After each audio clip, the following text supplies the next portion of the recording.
Hola chicas, ¿cómo están? Yo soy el profesor Luciano Giacomusi, profesor de música y educación física. Bueno, obviamente conmigo van a tener el módulo de música y de teatro. ¿Sí? Nosotros vamos a abordar la música de una manera muy sencilla, muy simple, porque creo y considero que si ustedes quieren realmente hacer música, tienen que estudiar música, ¿sí? Y en este curso de 8 clases, obviamente no hay tiempo para hacer un estudio muy importante, pero sí la intención es unificar los dos módulos y al final de la cátedra poder hacer lo que nosotros habíamos comentado de un cuento grabado que lo van a hacer ustedes. Entonces, nosotros vamos a ver en esta clase rápidamente, vamos a empezar por lo que es la presentación de la materia. Por eso empezamos con este power que dice, ¿qué es la música? ¿No? Empezamos por acá. Y de acá comenzamos con las definiciones, ¿sí? La definición de música, obviamente hay muchas definiciones. Esta es una de las que más me gusta, es el arte de combinar los sonidos y silencios para producir un efecto expresivo o estético. Cuando hablamos de música, no podemos descuidar la palabra sonido, ya que es el arte en cierta forma de manipular sonidos, obviamente, ¿sí? Cuando hablamos de sonido, hablamos que el sonido es la sensación percibida por el oído que reciben las vibraciones de presión generadas por el movimiento vibratorio de los cuerpos sonoros. Para que sea más simple, una onda sonora, para que a nosotros nos llegue a nivel auditivo, tiene que tener un conductor, y en este caso el conductor es el aire, ¿sí? Si esa onda sonora no tiene cómo expandirse, digamos, nosotros no podríamos escuchar nada, ¿sí? Entonces tenemos que tener en cuenta que, como decíamos anteriormente, cuando estamos hablando de música, estamos hablando sí o sí de sonido, ¿sí? Por eso vamos a conocer algunas pequeñas características del sonido. Seguimos con la definición y vamos a decir que la música, según la definición tradicional, es el arte de organizar sensible y, lógicamente, una combinación coherente de sonidos y silencios, utilizando los principios fundamentales de la melodía, de la armonía y del ritmo, mediante la intervención de complejos procesos psicoanímicos. Bueno, esta definición yo la tomo un poco más compleja, ya que en la misma, ¿sí?, ya empieza a hablar de los elementos fundamentales que tiene una canción, ¿sí? Cuando habla acá en este caso de melodía, de armonía y del ritmo, ¿sí? Vamos a seguir adelante. Importancia de la música en los niños. Por eso nosotros volvemos a este módulo y vamos a hablar de la importancia que tiene la música para los niños. Por eso se da la música en este módulo, ¿sí? La música tiene un gran poder, ¿sí?, y brinda una experiencia muy agradable en el aprendizaje, ¿sí? Eso es muy importante. Lo que sí tenemos que tener en cuenta, ¿sí?, más allá de esto, de toda la definición que dice, ¿sí?, que tiene que ver con el desarrollo intelectual, social, ¿sí?, mejora la autoestima, bueno, todas las cosas que dice todo este librito que yo lo plasmo acá, lo más importante en el aprendizaje del niño, que tiene gran influencia en la parte cognitiva y cerebral, obviamente. Además, que de acá vamos a sacar un pequeño resumen que dice que nos forma también como personas, la música, esto es muy importante, ¿sí? Pero sí tenemos que tener en cuenta que la música en el niño, en la infancia, es un juego, ¿sí? Por lo tanto, y el error más común de los padres en los niños es comprar, supongamos, una guitarra, que es un instrumento de una super coordinación fina, ¿sí? Entonces lo que nosotros tenemos que tener en cuenta, por lo general, es que los niños cuando comienzan, ¿sí?, en la actividad musical, obviamente tienen que comenzar con instrumentos de percusión porque tenemos una coordinación más gruesa, ¿sí? De ahí es que empezamos nosotros a guiar nuestros niños, por eso les quiero dejar bien en claro a ustedes, que ustedes cuando vayan, además de la falta de elementos por lo general en las clases, no podemos caer con una guitarra o cosas o instrumentos demasiado complejos, sino que tenemos que buscar facilitar las cosas a nuestros estudiantes, ¿sí? Por lo tanto, si nosotros tenemos en cuenta que el desarrollo nuestro primero comenzamos con una coordinación gruesa, que es donde ustedes van a estar trabajando, y después pasamos a una coordinación fina, obviamente los instrumentos que requieran de una coordinación extremadamente fina, el niño se va a frustrar, ¿sí? Vamos a seguir adelante con esto. Sí, bueno, esto está medio confusa, pero la idea es esa. 5 beneficios más importantes de la música es la autoconfianza, ¿sí? La actividad cerebral, ayuda a socializarse, ¿sí? Enseña disciplina y mejora la memoria, ¿sí? 5 cosas súper importantes que nos pueden servir en los niños. Bueno, esto la armé de esta manera porque decimos que la música es un lenguaje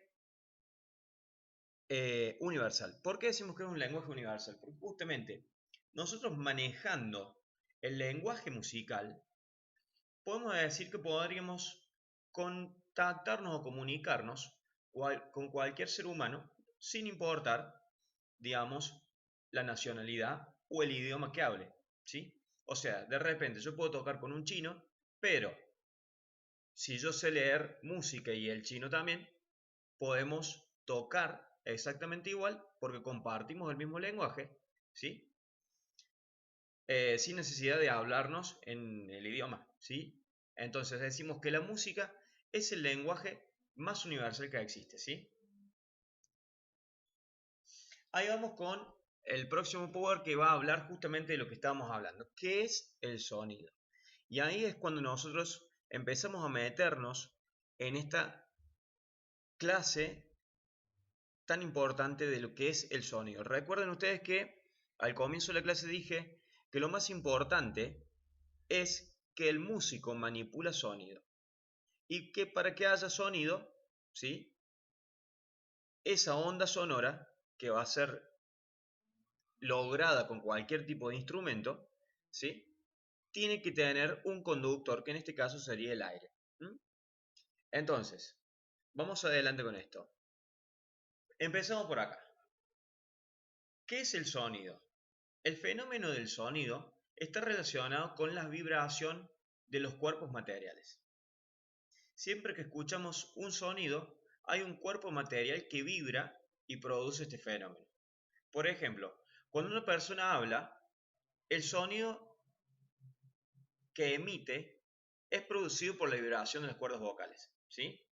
Cuando tocamos un tambor, un pedazo de madera o un metal, estos cuerpos vibran y emiten sonidos. Los cuerpos, perdón, las cuerdas de un piano o de un violín también vibran y producen sonido. Digamos, en esta definición simple, habla de que yo puedo emitir sonidos de distintas formas, ¿sí? Supongamos, lo que decíamos anteriormente, las cuerdas vocales vibran y a través del aire van a emitir este sonido, ¿no es cierto? Cuando hablamos, por ejemplo, de otro tipo de sonidos, por ejemplo, la vibración de las cuerdas de un piano, que no nos olvidemos que en los instrumentos de cuerda tenemos varios tipos de formas de hacer sonar esas cuerdas. Una de las formas básicas primera sería ¿cuál? La cuerda, digamos, pellizcada o pulsada, como puede ser en una guitarra, por ejemplo. Y por otro lado tenemos la cuerda golpeada, como puede ser el piano, ¿sí? El piano golpea a través de los martillos, golpea la cuerda y esto hace que esa cuerda vibre. Bien, después, con esto que habla de si el instrumento es de madera, si el instrumento es de metal, todo esto también influye en el sonido, obviamente. De acuerdo al instrumento que está sonando, obviamente el sonido va a ser diferente. De acuerdo a cómo está construido el instrumento, obviamente va a ser diferente. Y así sucesivamente, ¿no? Cualidades del sonido. Cuando hablamos de cualidades del sonido vamos a hablar de altura, duración, intensidad y timbre, ¿sí? Cuando hablamos de altura, vamos a hablar si los sonidos son más graves o si los sonidos son más agudos, ¿sí? Esto va a estar representado otra vez en el lenguaje musical a través de las notas, que las notas son do, re, mi, fa, sol, la, si, ¿sí? Cuando hablamos de duración, nos va a graficar si la duración es corta, si es larga, ¿sí? Y esto también el lenguaje musical lo tuvo que graficar de alguna manera, ¿sí? Entonces lo hizo a través de las figuras, que son las blancas, las negras, las corchas y las semicorchas. Con respecto a la intensidad, obviamente, tiene que ver si el sonido es más fuerte o más suave. Esto también está graficado en la música según una serie de signos que se llaman matices. Estos matices me dicen a mí si yo tengo que tocar más fuerte o más débil según en qué parte, ¿sí? Y por último el timbre, que el timbre, como dijimos anteriormente, va a estar dado por el instrumento que se está ejecutando. No es lo mismo un piano que un violín, un cello que un contrabajo, una voz, e incluso dentro de las mismas voces humanas también hay registros diferentes, ¿sí? Pero en el caso este, como dijimos, el timbre va a estar dado por el instrumento que se ejecuta, ¿sí? Bien, acá donde nos vamos a empezar a meter en esta clase, con respecto a lo que es la forma musical. Cuando yo estudio, ¿sí? Cuando yo voy a estudiar una canción, lo primero que tengo que hacer es determinar cuál es la forma que tiene esa canción. Y esto lo vamos a hacer bien simple, no nos vamos a meter tan complicado, ¿sí? Vamos a ver solamente las tres primeras, porque hay formas que ya prácticamente no se usan, ¿sí? En la música popular, ¿no es cierto? Entonces, vamos a empezar con lo que es la forma musical. Empezamos por esto. Siempre cuando empezamos a estudiar la forma, vamos de lo más pequeño. Lo más pequeño sería el motivo musical. Empezamos a ver si hay frases, semifrases, ¿sí? Esto es un estudio un poquito más finito. Si todo esto llegan a armarme el tema, ¿sí? Entre el motivo, que es lo más pequeño, pueden ser dos notas. Ese motivo va a armar una frase o semifrase y eso arma la frase. Esto es como estudiar, supongamos, el lenguaje, ¿no es cierto? Una palabra no hace nada, pero dos palabras combinadas ya me forman un motivo, ¿sí? Varias palabras ya me forman una semifrase o una oración y un conjunto de oraciones me van a formar una canción, como quien dice, ¿no es cierto? La idea es esa. Si nosotros vemos la forma desde el punto de vista musical, lo vamos a ver de esta manera. En primer lugar, vamos a hacer el análisis simple. La forma primaria es cuando nosotros vemos una canción que tiene a lo mejor siempre la misma melodía y una sola estrofa, ¿sí? O sea, no presenta en ningún momento un estribillo, ¿sí? Es totalmente plana. Después yo voy a poner ejemplos en la clase, ¿sí? Vamos a tratar de hacer el video lo más corto posible y en el video 2 vamos a ver los ejemplos de estas formas para que a ustedes les quede claro de lo que estamos hablando. Forma primaria entonces, para que nos quede claro, es cuando tenemos una música que es totalmente, digamos, plana. ¿A qué voy con esto? A que es solamente una estrofa, por ejemplo, y esta se repite, se repite, se repite. Esta estrofa siempre tiene la misma melodía, por más que cambie, a ver, por más que cambie la letra, la melodía es la misma. Ahora, vamos a la segunda, la forma binaria. La forma binaria son por lo general el común de las canciones. Estrofa, estribillo. Estrofa, estribillo. Van jugando con esto, ¿no es cierto? Estrofas y estribillos, ¿sí? Y en el caso último, la forma ternaria, ¿sí? Acá te lo pone como A, B, A, B, B. Bueno, la idea es esto. Cuando yo encuentro también una canción en la cual me va a presentar de repente una parte A, una parte B, una parte C, ¿sí? Y va jugando con esto, ¿sí? Parte A, parte B, parte C, parte A, parte B, ¿sí? Entonces va jugando de esta manera.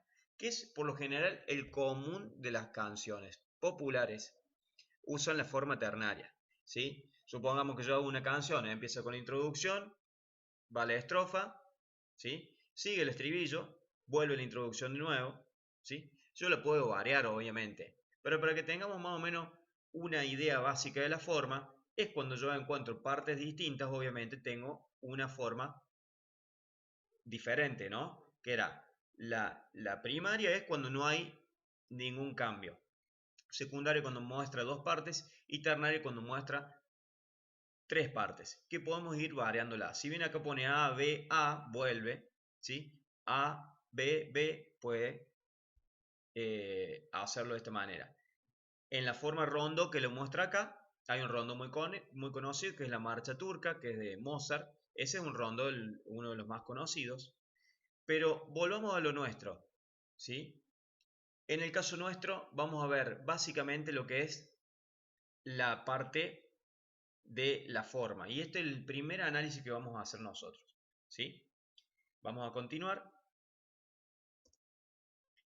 Y acá nos metemos en la parte que nosotros vamos a trabajar también, si bien vamos a trabajar un poquito lo que es cotidiáfonos, que es esta idea de armar, porque es lo que les va a tocar también, básicamente, armar instrumentos con elementos que tengamos en la casa, ¿sí? Yo después voy a pasar un video donde vamos a ver uno de los instrumentos más simples, que es con el que nosotros vamos a trabajar. Ustedes lo tienen que trabajar y después me lo mandan, ¿sí? Por foto, pero lo importante es que ustedes, a través de cada clase, cuando ya nos metamos en estudiar el lenguaje musical, van a ir trabajándolo con su instrumento, ¿sí? Por eso uno de la segunda clase puede ser que ya empecemos a mostrar esto de cómo construir el instrumento para después poder hacer toda la parte práctica, ¿sí? Recuerden que van a tener una clase, una de todas las clases va a ser, la vamos a hacer en forma práctica y la vamos a hacer ahí en el instituto, ¿sí? Esto que habla de informática aplicada en la música. Obviamente hoy, por eso ya con esto cerramos esta clase. Hoy la música cambió mucho, ya dejó de ser el piano como era antes, la guitarra como era antes, o instrumentos acústicos. Hoy por hoy hay una serie de elementos de la informática que están ayudando increíblemente en la producción musical, ¿sí? Entonces la informática aplicada en la música es increíble lo que se hace, ¿sí? Nosotros vamos a ver rápidamente dos programas, ¿sí? Que van a ser simples. Uno va a ser solamente de ejemplo y vamos a trabajar sobre Adobe Audition, que es un programa bien simple, pero que nos va a servir para hacer toda la parte del cuento, del armado del cuento, ¿sí? Y esto es lo que es hoy por hoy, básicamente, un estudio moderno de música, ¿sí? Tenemos acá un controlador MIDI que parece es un piano, pero que en realidad cumple la función de ejecutar solamente plugins. ¿Qué son los plugins? Son samplers de sonidos que yo hoy por hoy con un pequeño teclado, el más chico que tenga, cualquiera sea la marca, yo trabajando vía MIDI puedo ejecutar todos esos samplers y queda realmente increíble, ¿sí? Bueno, chicas, esta presentación ya la vamos a cerrar acá, la voy a mandar al instituto y luego vamos a continuar con la próxima clase que va a ser esta idea de encontrar, como quien dice, esta idea de el estudio de las formas, primero, ¿sí? Yo voy a poner tres ejemplos de formas, que es lo primero que vamos a ver, y después vamos a comenzar con lo que tiene que ver con informática aplicada en la música. Bueno, chicas, nos vemos en la próxima clase.